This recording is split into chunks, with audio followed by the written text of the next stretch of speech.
Hello, all my dear friends. Welcome back to my English comfort zone. And today we are again with a new grammar item related to writing. Our idea today is about kinds of sentences. How many kinds are there for sentences in English? And how can we classify sentences in English? This is very important to talk about today. So let's start our lesson.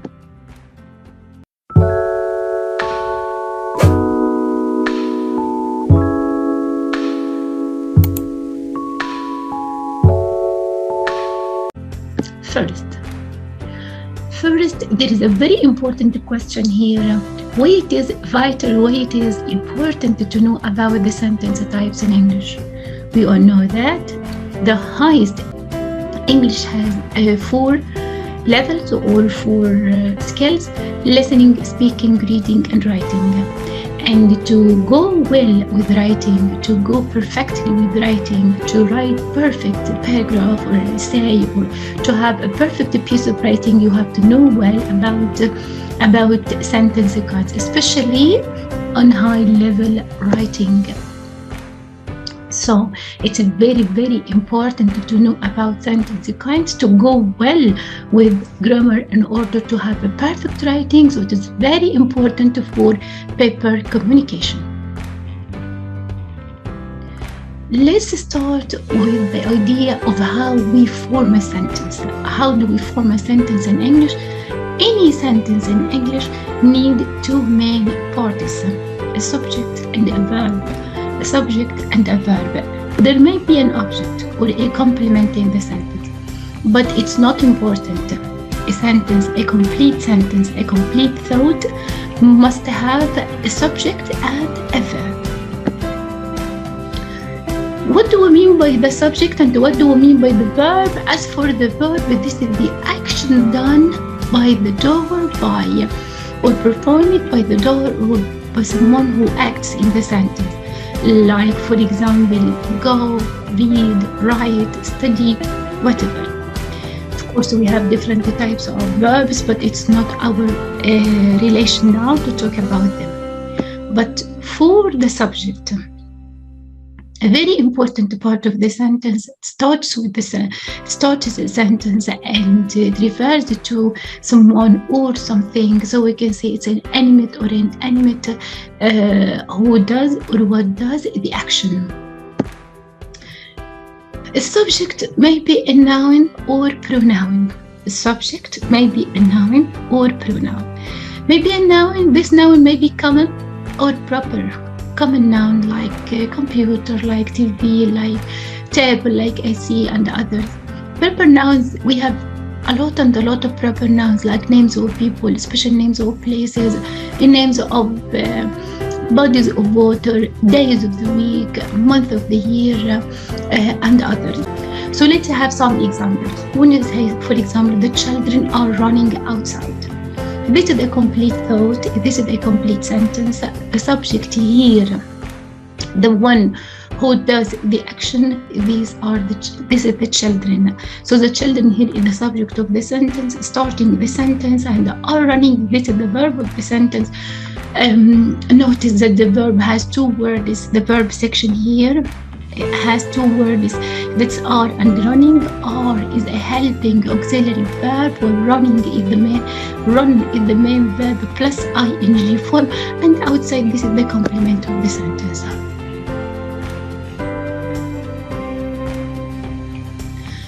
So let's move to another idea.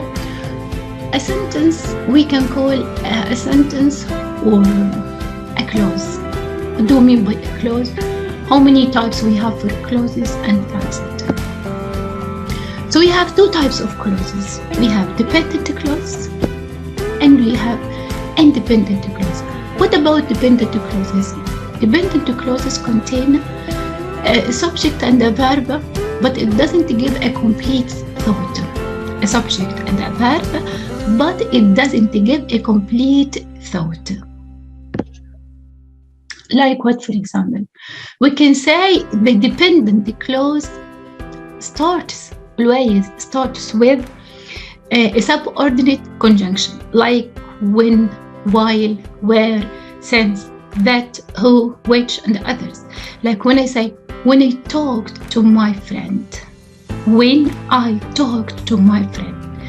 Look here at this clause. We have when at the very beginning, subordinate conjunction, and also we have I talked to my friend. Here we have a subject of the clause, that is I, and we have a verb, that is talk. But there is something missed here. This isn't a complete thought. This isn't a complete thought. This isn't a complete meaning. If I say, when I talk to my friend, someone would ask me, what happened after that? What happened after you talked to your friend? So the meaning is not complete here. While she was crossing the street. While she was crossing the street. She is the subject of the clause and was crossing. This is the verb section. Was as a helping verb and cross a main verb plus ing.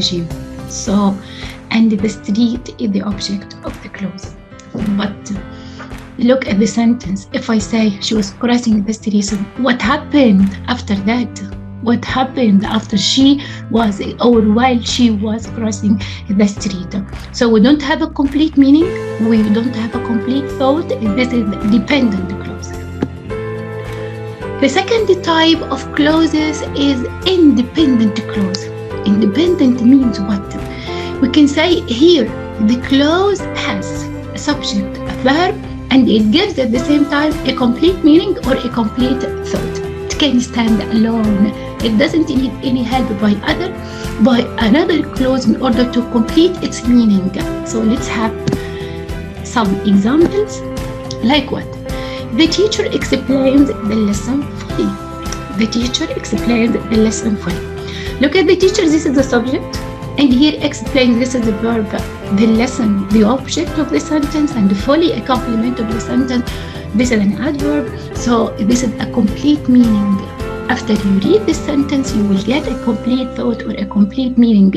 No need for extra information, no need for extra idea in order to clarify or to complete the meaning of the clause. Another one. I ate my breakfast at 10 this morning. I ate my breakfast at 10 this morning. I, subject of the clause, ate, this is the verb in the past tense. My breakfast, this is an object.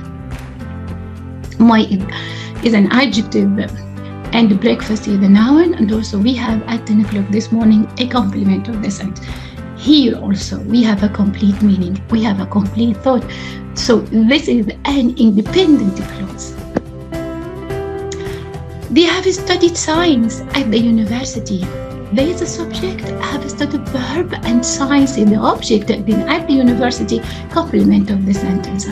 So we have two types of clauses, dependent and independent. Both share one idea. They both have subjects, they both have verbs, but what is the main difference? Dependent clause doesn't give a complete thought. It needs another clause in order to complete its meaning, but independent clause gives a complete thought, gives a complete meaning. It can stand alone and it doesn't need any aid by another one.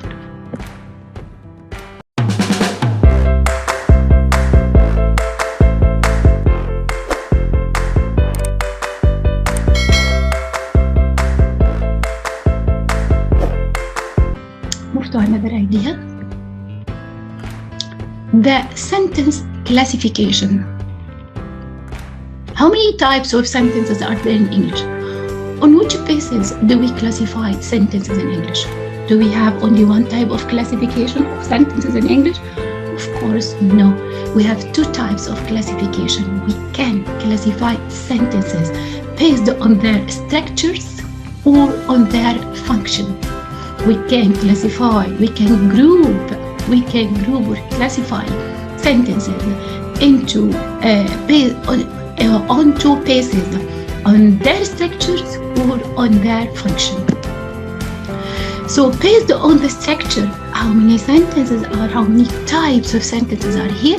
This is our subject today. We have 4 types.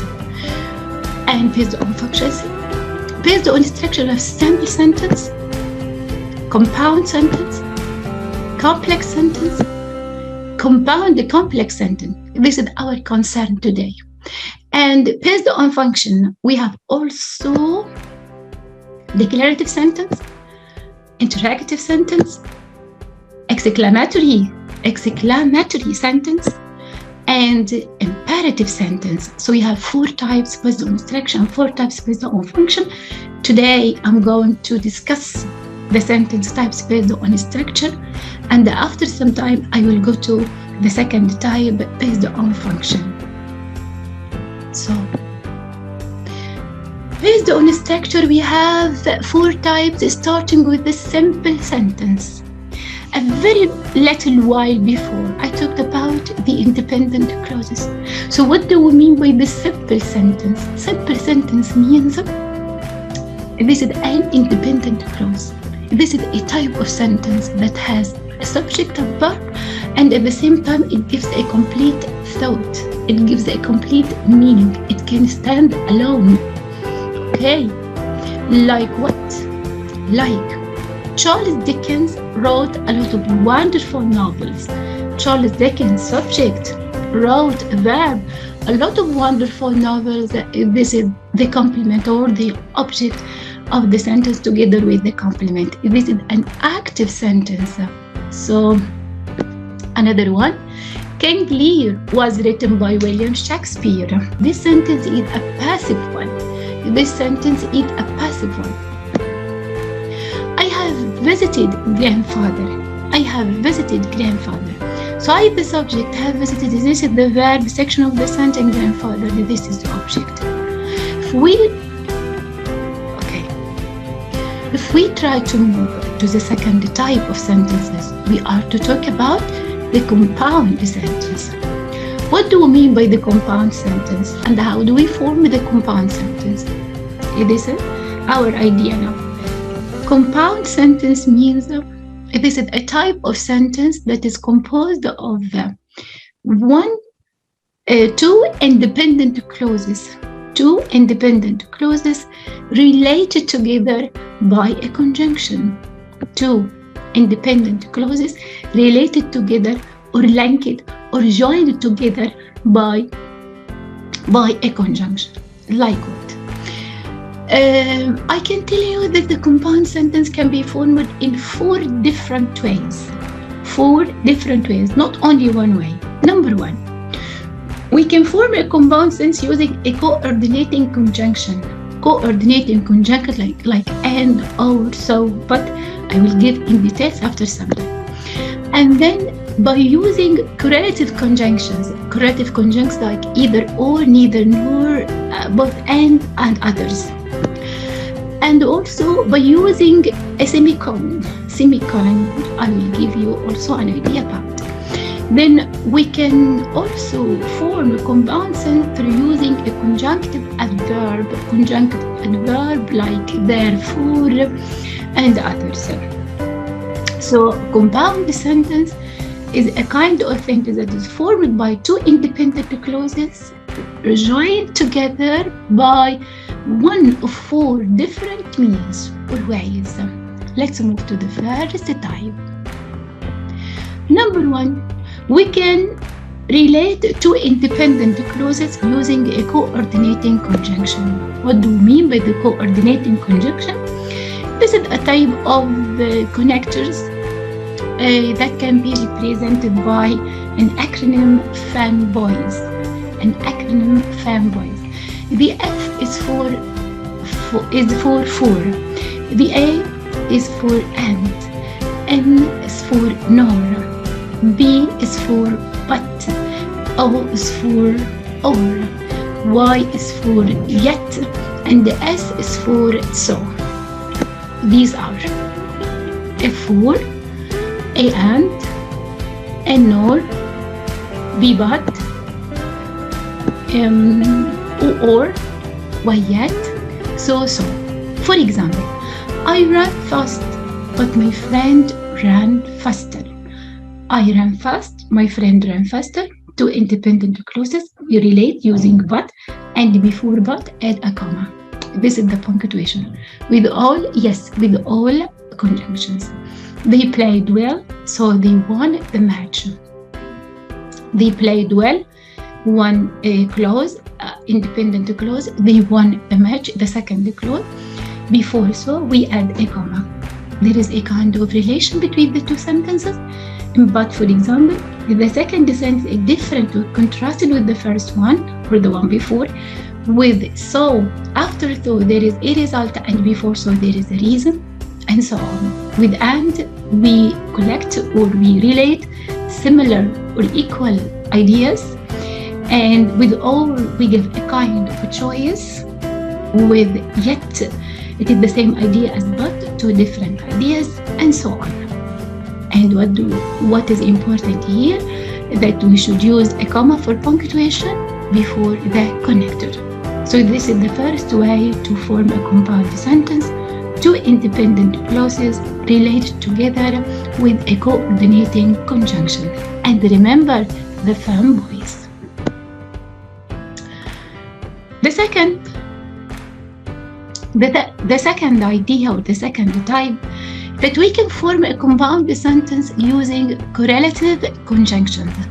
Correlative. Co means a shared relation between the two conjunctions. Words like always come in pairs, always come in two parties, related together, like both and, either or, neither nor, whether, and others. Look. So these are verb conjunctions used to relate clauses together. These clauses are equally important. Not only but also either or, neither nor, both and, whether or, rather than, and such that. Look, some examples. We will both leave the party and we will have one car. Remember to add a comma between the two parties of the sentence. I mean before the second part of the correlative conjunction. So before and we add a comma. Look at the second sentence.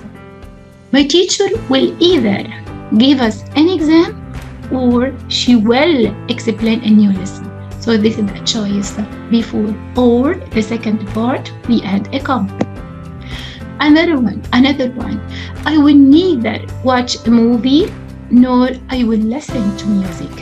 Look here. Also we have before the second part, that is nor, we add a comma. This is for negative. Okay. And such is the happiness that I can't believe to have. Such is the happiness that, such that, before that we add a comma. We have to put a comma as long as there are two clauses, and here we form a compound sentence. We can use these conjunctions to form other sentences with only one subject, but here we have two subjects, and so we have to add a comma between the two parties or before the second part of the conjunction. And some tips on using the correlative conjunctions. Number one, subject-verb agreement. If we have more than one subject, add the subject or add the verb or make the verb agreement with the subject according to or based on the subject that is very near to the conjunction. Like when I say, for example, both the boy and his friends are, because friends near to the verb and friends plural takes a verb form for the plural subject, it is are. Okay, and also we have to use a parallel structure. What do I mean by similar structure, similar formation? Like what? If I say, I not only like swimming, but also to play tennis. Look at swimming and to play. This is not a parallel structure. If I say swimming, I say playing, for example. So it goes like this. I not only like swimming, but also playing tennis. So we have to use similar structure. We have to use the same structure of verbs here. In the first one, I used gerund, swimming. In the second one, I have to use gerund also. For my writing not to be old, at the same time not to be weak, at the same time to be much more stronger and stronger, perfect at the same time. And also, as I have said before, we have to use a comma before the second part of the conjunction. As long as we have two subjects and we have two thoughts, we have two clauses. And I said also that we should never use not with neither, because neither is a complete negation. So there is no idea here to use not with neither. Another idea related to pronunciation, as for either or and neither nor. Either and neither are British pronunciation. And we can see neither, either. Neither, either, American pronunciation. Either, neither, British pronunciation. So you can say this or that. Both forms are standard and correct. Let's move to the third way, the third method, the third means on how to form a compound sentence, that we can use a semicolon. What do we mean by a semicolon? Semicolon, this is the one here between brackets. This is a kind of punctuation. Look at the sign between the two brackets, and it is used to link ideas which are closely related to one another. It can give the meaning of and or but. Like, for example, if I say, I wanted to play football, my friend prefers to listen to music. The two sentences are different, so we can take off the semicolon and the and but here. There is a relation between the two sentences and they are equally important here. I weeded the garden, my brother tidied the bushes. I weeded the garden, my brother tidied the bushes. Here the two sentences are related by the semicolon, and it gives the meaning of and here. So we can use the semicolon in order to form a compound sentence. And the last way or method to form a compound sentence is using a conjunctive adverb. A conjunctive adverb. What do we mean by conjunctive adverbs? These are conjunctions used to relate to independent clauses. So let's have some examples of these conjunctions and how can we represent them. We can represent them using an acronym that is THAMO. The T is for therefore, H however, A for also, M for meanwhile, O is for otherwise. T therefore, H however, A also, M meanwhile, and O otherwise. Let's have some examples. If I say I was ill, therefore I didn't go to work. One way to punctuate, to perform punctuation with the conjunctive adverbs, that the adverb is preceded by a semicolon and followed by a comma. Semicolon before the adverb, and after the adverb there is a comma. Another way, with the second example, he's smart, however, he can't solve this problem. So what is the punctuation here? We add a full stop, a period, after the first clause. Then the conjunctive adverb starting with a capital or big letter, and then we have a comma again after the conjunctive adverb. So either we put a semicolon before the adverb and a comma after, or a full stop and start with big letter, then we have a comma after. We finish now how to form the compound sentence.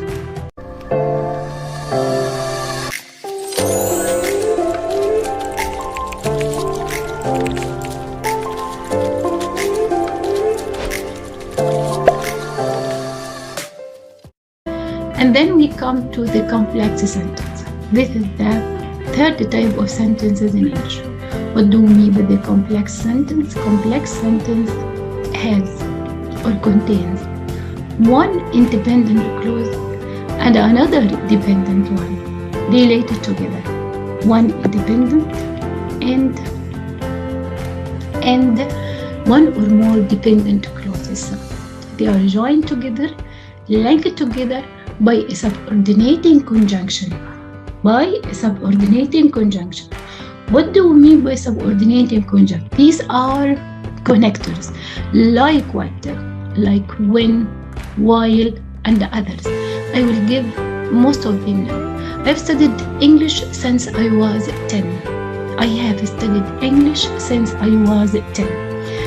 Then here we have two clauses. The independent clause come at the very beginning. I have started English. Then we have the dependent one, the subordinating one. That is since I was 10. Since here is the subordinate conjunction. Another one. When it rained, I was writing my homework. This is a complex sentence. Started with with when. When is a subordinate conjunction, and when it rained, this is a subordinating clause, or this is the dependent clause. And the second one, I was writing my homework. This is the dependent clause. And remember, when we start the sentence with the subordinating conjunction, we add a comma between the two sentences. Some of the most common subordinating conjunctions like as, if, because, unless, after, before, till, until, since, where, who, whoever, wherever, which, that, and others. So this is the way how we form a complex sentence. Finally, we get to the last part, or the compound complex sentence is formed by at least two independent clauses, a conjunction, and one or more dependent clauses. Two independent clauses related by and, or, so, but, a conjunction, and one or more of dependent clauses. Look at the following sentence.